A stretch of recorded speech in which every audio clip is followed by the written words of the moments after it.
Hello everyone, ICT virtual classes में मैं योगेश खेमनी आपका स्वागत करता हूं।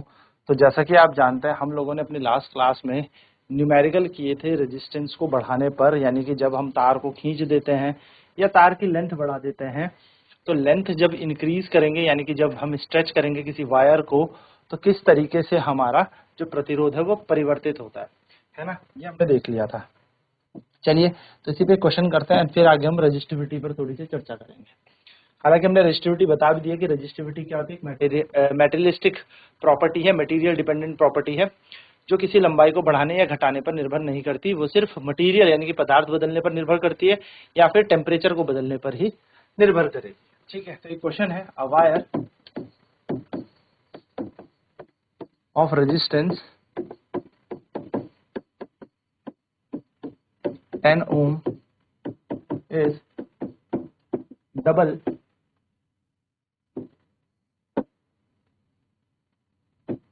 double on itself. A wire of resistance 10 ohm is double on itself. Find the new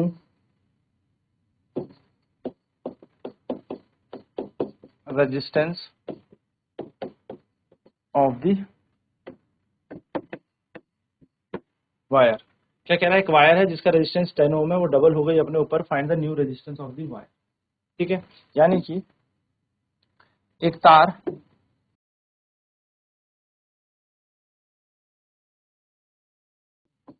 जिसका प्रतिरोध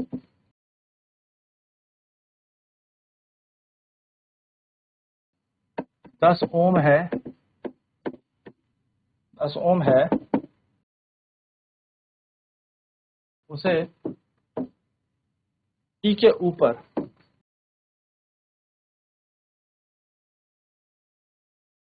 मोड़कर 2 गुना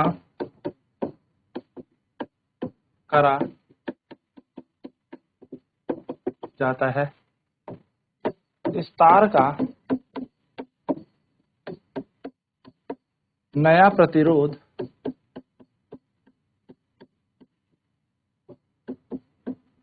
क्या होगा। हमने तार को क्या कर दिया, मोड़कर उसके ऊपर डबल फोल्ड कर दिया। तो मान लीजिए पहले अगर तार की लंबाई L थी, हम लेते हैं यहाँ पर ओरिजिनल केस है ना, ओरिजिनल रेजिस्टेंस हम यहाँ पर ले रहे हैं, यानी कि हम रख रहे हैं वास्तविक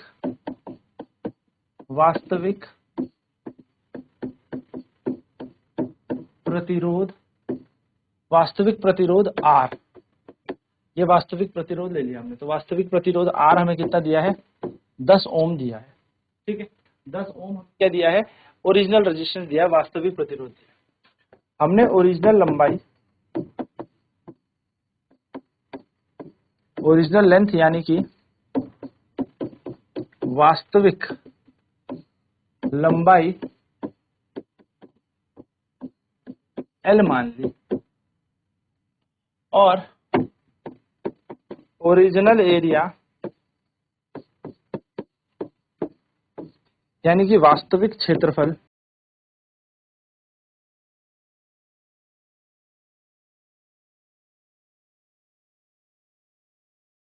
A मान लिया। अब अकॉर्डिंग टू क्वेश्चन, प्रश्न में क्या दिया है, तो प्रश्न में कह रहा है कि भैया तार को उसके ऊपर डबल कर दिया, यानी कि ये जो भी लेंथ थी इसको आधा करके इसके ऊपर मोड़ दिया। So according to question, according to question यानी कि प्रश्न के अनुसार, प्रश्न के अनुसार, ठीक है, अकॉर्डिंग टू क्वेश्चन हमें एक चीज पता लग गई, the wire is double on itself, यानी कि तार उसी के ऊपर दोगुनी हो गई। तार अपने ऊपर दोगुनी कर दी हमने, हम कह सकते हैं तार को दोगुना कर दिया। दोगुना मतलब लंबाई नहीं, उसके ऊपर तार को तार के ऊपर 2 गुना कर दिया। अगर हमने तार को तार के ऊपर 2 गुना कर दिया, मान लो ये लंबाई थी तार की, अब 2 गुना कैसा होगा दोस्तों, ये तार थी, अब इसको मोड़ दिया तो लंबाई क्या हो जाएगी, इसे काटेंगे टक टक टक और यहाँ से इसके ऊपर फोल्ड कर देंगे, यानी कि ये डायग्राम कुछ इस तरीके से बन जाएगा। इतनी बड़ी तार को अब हमने उसी के ऊपर क्या कर दिया, ऐसे फोल्ड करके रख दिया। तो आप देखोगे लंबाई कितनी हो जाएगी, पहले अगर लंबाई L थी तो अब हो जाएगी L/2। भाई पहले अगर लंबाई L थी तो अब बन जाएगी L/2, और पहले क्षेत्रफल अगर A था तो अब बन जाएगा 2A, क्योंकि डबल कर दिया ना, डबल कर दिया तो तार मोटी हो गई होगी लेकिन लंबाई तो आधी हो गई होगी। हम बोलेंगे लेट माना न्यू रेजिस्टेंस यानी कि नया प्रतिरोध,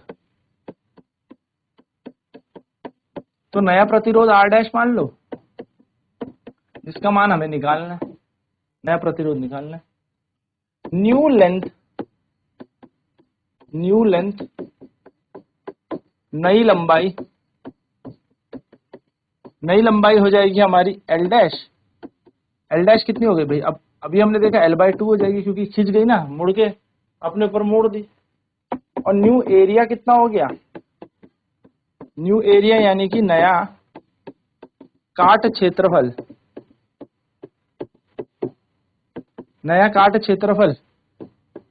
A' कितना हो जाएगा, A/2 हो जाएगा, सॉरी 2A हो जाएगा। 2A क्यों, क्योंकि एरिया तो डबल हो गया। अब हमने यहाँ पर 2 कंडीशन बना ली, एक ओरिजिनल यानी कि एक वास्तविक शर्त बना ली हमने, और एक नई कंडीशन हमने बना ली। तो वास्तविक शर्त जो हमने देखी वो क्या देखी, वास्तविक शर्त हमने यहाँ पर ये देखी कि रो जो था वो RA/L था, रो जो था वो RA/L था। चलो ठीक है, वास्तविक प्रतिरोध हमने कितना लिया, 10 ओम, ये हमें प्रश्न में दे ही रखा था। वास्तविक लंबाई हमने L ले ली, वास्तविक क्षेत्रफल हमने A ले लिया। अब तार को मोड़ के उसके ऊपर ही रख दोगे, तार तो जाएगी है ना, तो रो तो सेम ही रहेगा, तो RA/L वास्तविक। और नए में क्या मान लिया, R' हमें ज्ञात करना है, क्षेत्रफल हमने A/2A मान लिया, लेंथ हमने L' ली थी जो A/2 हो चुकी थी। तो नई प्रतिरोधकता कैसे निकलेगी, R'(A'/L') सिंपल, जो कि बन जाएगा समीकरण नंबर 2। अब इन दोनों को भैया प्रतिरोधकता तो समान है, बदल तो रही नहीं है, रेजिस्टिविटी तो बदल नहीं रही, तो RA/L बराबर बन जाएगा R'(A'/L')। R का मान कितना है 10, A का मान A, L का मान L, R' का मान निकालना है। A' का मान कितना हो जाएगा 2A, और L' का मान कितना L/2। तो गणित कहती है इसको सॉल्व कर लो, 10A/L बराबर हो जाएगा, ये 2 चला जाएगा ऊपर, तो 4R'(A/L), L से L कट गया, A से A कट गया। R' का मान निकालना है, तो R' का मान आ जाएगा 10/4, जो कि सॉल्व होगा, 2 से कटेगा 5, तो R' का मान कितना का 5/2 यानी कि 2.5 ओम। तो 2.5 ओम नया प्रतिरोध है। तो न्यू रेजिस्टेंस कितना हो जाएगा, न्यू रेजिस्टेंस हो जाएगा 2.5 ओम, यानी कि नया प्रतिरोध हो जाएगा 2.5 ओम। चलिए फटाफट से इसको सॉल्व करेंगे, नोट करेंगे, बढ़ते हैं फिर आगे अगले प्रश्न की तरफ। तो एक तार जिसका प्रतिरोध 10 ओम था उसको अपने ही ऊपर डबल कर दिया, यानी कि 2 गुना कर दिया। हमसे पूछा है कि तार को जब डबल कर देंगे तो ओरिजिनल नया प्रतिरोध क्या आएगा। तो वास्तविक रेजिस्टेंस यानी कि वास्तविक प्रतिरोध हमें दे रखा था 10 ओम, तार का हमने वास्तविक लंबाई मान लिया, तार की वास्तविक क्षेत्रफल काट क्षेत्रफल A मान लिया। अब हमें क्या निकालना है, इसका नया प्रतिरोध निकालना है। जब इसको हमने इस पर डबल कर दिया, तो डबल कर दिया होगा तो क्षेत्रफल क्या हो जाएगा 2, यानी कि डबल हो जाएगा, लंबाई आधी हो जाएगी। एक तार थी इतनी लंबी, L इसकी लंबाई थी, अब इसको डबल कर दिया तो क्षेत्रफल क्या हो गया होगा, मोटा हो गया होगा, लेकिन तार की आधी लंबाई हो गई होगी। तो हमें यहाँ पर यही चीजें कॉन्सेप्ट को समझना है। डबल ऑन इटसेल्फ का मतलब अपने ही ऊपर 2 गुनी कर दी गई। तो ओरिजिनल रेजिस्टेंस वास्तविक प्रतिरोध R का मान 10 ओम, ओरिजिनल लेंथ वास्तविक लंबाई L हमें दे रखी है, ओरिजिनल एरिया वास्तविक क्षेत्रफल A हमें दे रखा है, हमने इनको पुट कर देना है। तो हमने अकॉर्डिंग टू क्वेश्चन प्रश्न के अनुसार देखा the wire is double on itself, यानी कि तार अपने ही ऊपर 2 गुनी हुई। तार को तार के ऊपर 2 गुना कर दिया, यानी कि इसकी लंबाई आधी हो गई होगी और इसका क्षेत्रफल 2 है। भाई पहले कितनी लंबाई थी, L, मान लो ये इसका क्षेत्रफल था। अब इसे काट दिया, तो काट दिया तो लंबाई कितनी होगी, L/2। अब इसको यहीं से फोल्ड कर दिया, यानी कि जो पार्ट है, ये वाला पार्ट है, ये इसके ऊपर आ गया ऐसे, बस। तो क्षेत्रफल कितना बन जाएगा, 2 है, लंबाई हो जाएगी L/2। ठीक है, ये यहीं पे दिया है। चलिए नोट करेंगे फटाफट।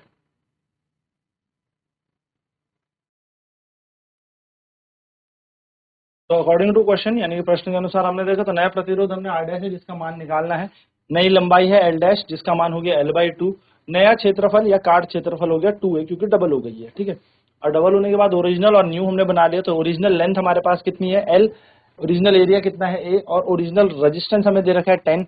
तार का प्रतिरोधकता अगर निकाले, रेजिस्टिविटी निकाले, तो RA/L।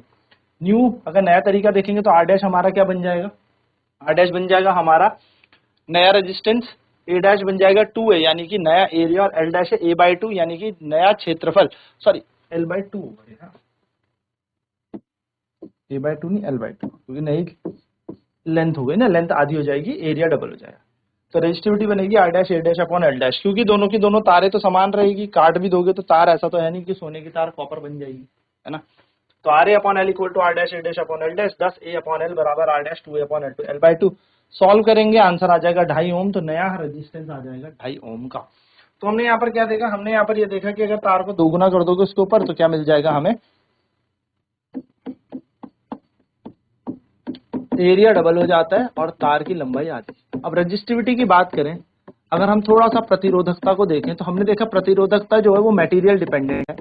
ये जो प्रतिरोधकता है जिसको हम रो कह रहे हैं, रो का फॉर्मूला होता है RA/L। अगर हम इसकी यूनिट की बात करें, यूनिट, तो यूनिट बन जाएगी ओम, रेजिस्टेंस की, मीटर स्क्वायर एरिया की, और लेंथ की एक और मीटर, तो मीटर से मीटर कट गया, तो ओम मीटर इसकी यूनिट होती है, ओम मीटर इसकी इकाई हो जाएगी, ओम मीटर।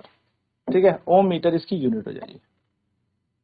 नेक्स्ट अगर हम बात करें कि रो इज इक्वल्स टू RA/L, तो होता क्या है रेजिस्टिविटी, अगर आपसे बोला जाए डिफाइन रेजिस्टिविटी, डिफाइन रेजिस्टिविटी, यानी कि प्रतिरोधकता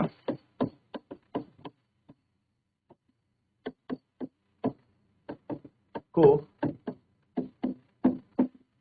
परिभाषित करें। तो प्रतिरोधक तो परिभाषित करने के लिए हम क्या करेंगे, क्वेश्चन हमारे पास है, आंसर हमारे पास है, रो बराबर क्या बनता है, RA/L। अगर एरिया में मान लेता हूं किसी तार का 1 मीटर स्क्वायर, लेंथ ले लेता हूं 1 मीटर, तो रो बराबर क्या बन जाएगा, R बन जाएगा। अब जरा एक बात समझिएगा, रो बराबर R, A बराबर हो जाएगा 1 मीटर स्क्वायर, लेंथ हो गई 1 मीटर। यानी कि अगर कोई तार है या कोई कंडक्टर है, यानी कि कोई चालक है या कोई तार है जिसकी लंबाई 1 मीटर है और काट क्षेत्रफल 1 मीटर स्क्वायर हो, तो प्रतिरोधकता प्रतिरोध के समान हो जाती है। तो हम कहेंगे रेजिस्टिविटी ऑफ अ कंडक्टर, या मैं कह सकता हूं when a wire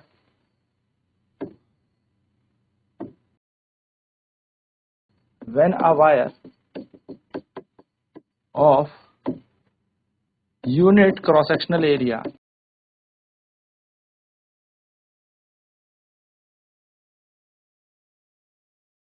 and of unit length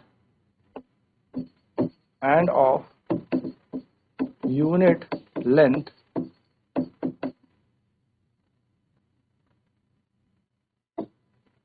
a wire of unit cross sectional area and unit length,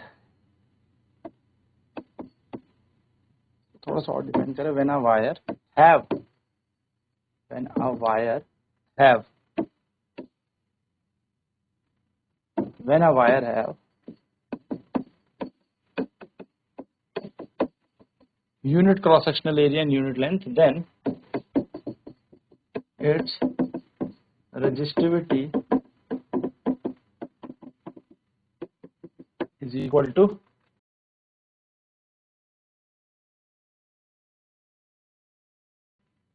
resistance। अब हमने क्या किया कि रजिस्टिविटी रेजिस्टेंस ही है, यानी कि प्रतिरोधकता प्रतिरोध ही है यदि एक तार की लंबाई 1 हो और उसका एरिया या काट क्षेत्रफल 1 मीटर स्क्वायर। तो हम कह सकते हैं resistivity is defined as resistance of a conductor having 1 metre square area and 1 metre length. तो हम कहेंगे रेजिस्टिविटी को अगर हमें डिफाइन करना है is defined as resistance of a conductor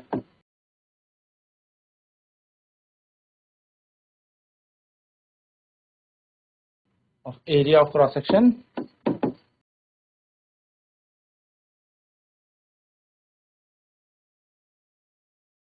(1 meter square) and length of 1 metre. किसी तार की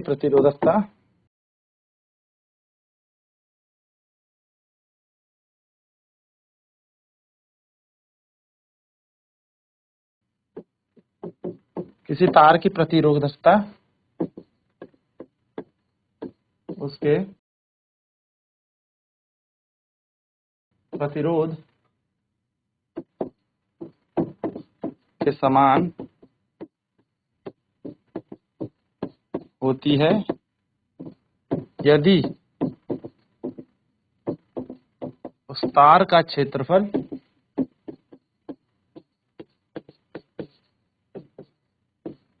1 मीटर स्क्वायर हो और लंबाई 1 मीटर हो। यानी कि अगर ए की वैल्यू 1 मीटर स्क्वायर होगी, लेंथ की वैल्यू 1 होगी, तो रेजिस्टिविटी किसके बराबर होगी? रेजिस्टेंस के बराबर होगी। प्रतिरोधकता प्रतिरोध के समान। चलिए नोट कर लेते हैं इसे फटाफट से।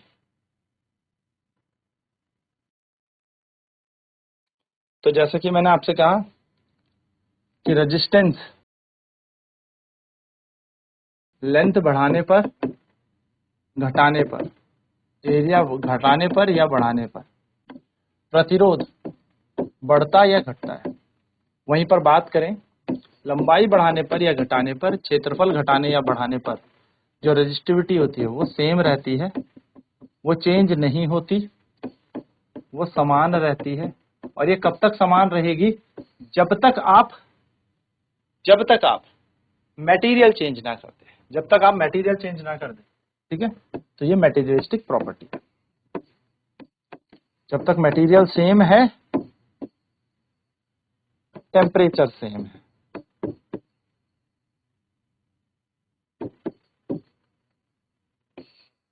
तब तक रेजिस्टिविटी भी सेम है। छोटी छोटी बातें ध्यान में रखने वाली बात है।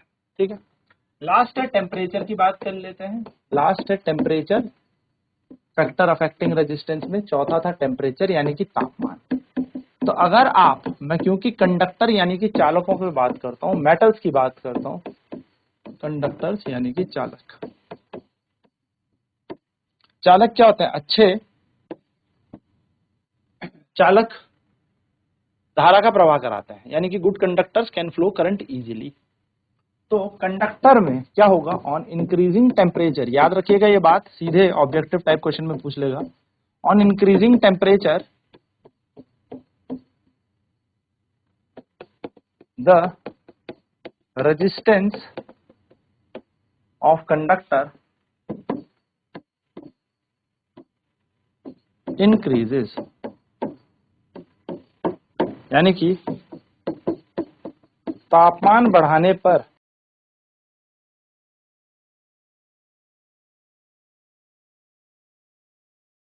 चालक का प्रतिरोध बढ़ता है। ठीक है, तो टेम्परेचर बढ़ाओगे तो इनका प्रतिरोध भी बढ़ेगा। तो ये 4 फैक्टर थे जो रेजिस्टेंस पर कहीं ना कहीं प्रभाव डाल रहे थे। अब नेक्स्ट क्लास में हम कॉम्बिनेशन ऑफ सर्किट की बात करेंगे, यानी कि अब कैसे कॉम्बिनेशन संयोजन होते हैं प्रतिरोध के, उस पर हम चर्चा करेंगे। तो आज की क्लास में इतना ही। आईसीटी वर्चुअल क्लासेस में जुड़ने के लिए धन्यवाद। आपका दिन शुभ।